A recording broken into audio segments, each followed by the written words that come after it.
గత కొన్ని రోజులుగా బెట్టింగ్ యాప్స్ గురించి తెలంగాణ పోలీసులు చాలా కఠినంగా వ్యవహరించారు.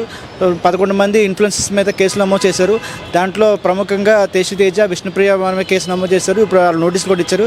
ఆయన తరపున రిప్రజెంటేటివ్ చేయడానికి శేఖర్ భాష గారు వచ్చారు. సో వాళ్ళ మాటలు తెలుసుకుందాం. Hello sir. హాయ్ అండి. సార్, బెట్టింగ్ యాప్స్ గురించి సార్ తెలంగాణ గవర్నమెంట్ కానీ పోలీసులు కానీ చాలా స్ట్రిక్ట్గా ఉన్నారు.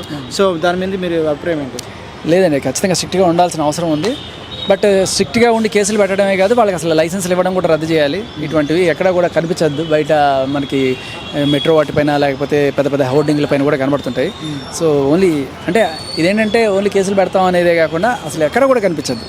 ఈ బెట్టింగ్స్ యాప్ అనేది చేయడం తప్పు, ప్రమోట్ చేయడం తప్పు, ఆడడం తప్పు. ఇది గట్టిగా వెళ్ళాలి మెసేజ్. సో తేజ కానీ విష్ణుప్రియ కానీ సో వాళ్ళు కూడా దీంట్లో కేసులో ఉన్నారు. వాళ్ళ తరపున రిప్రజెంటేటివ్ వచ్చారు. సో వాటి గురించి ఏం చెప్తారు వాళ్ళ తరపున? అదే అంటే తప్పు చేస్తే పొరపాట్లు జరుగుతాయి. కొన్నిసార్లు పొరపాటు మళ్ళీ రిపీట్ చేసేది తప్పు అవుతుంది. తప్పు తెలుసుకొని వాళ్ళందరూ కూడా ఇక్కడి నుంచి ఎవరు మా బిగ్ బాస్ టీంలో కూడా దీని జోలికి వెళ్ళాలనుకోవట్లేదు. ఎవరు అడిగినా కూడా సపోర్ట్ చేసే పరిస్థితి లేదు. లీగల్ అయినా ఇల్లీగల్ అయినా సరే వీటిని దూరం పెట్టాలని అనుకుంటున్నారు.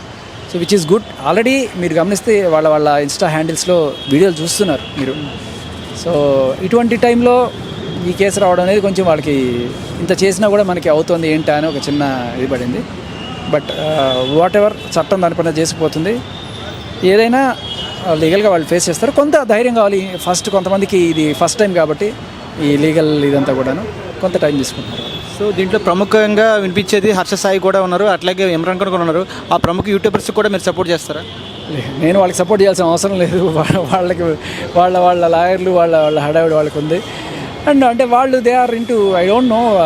నేను ఎప్పుడూ అసలు వీటిని చూడను. బట్ వాళ్ళు ఏంటంటే కొన్ని లీగల్ వే చేస్తున్నాం మేము, కొంతమంది ఇల్లీగల్ చేస్తున్నారు ఇలా చెప్తుంటారు. బట్ లీగల్ అయినా ఇల్లీగల్ అయినా నేను అన్నిటికీ వ్యతిరేకం.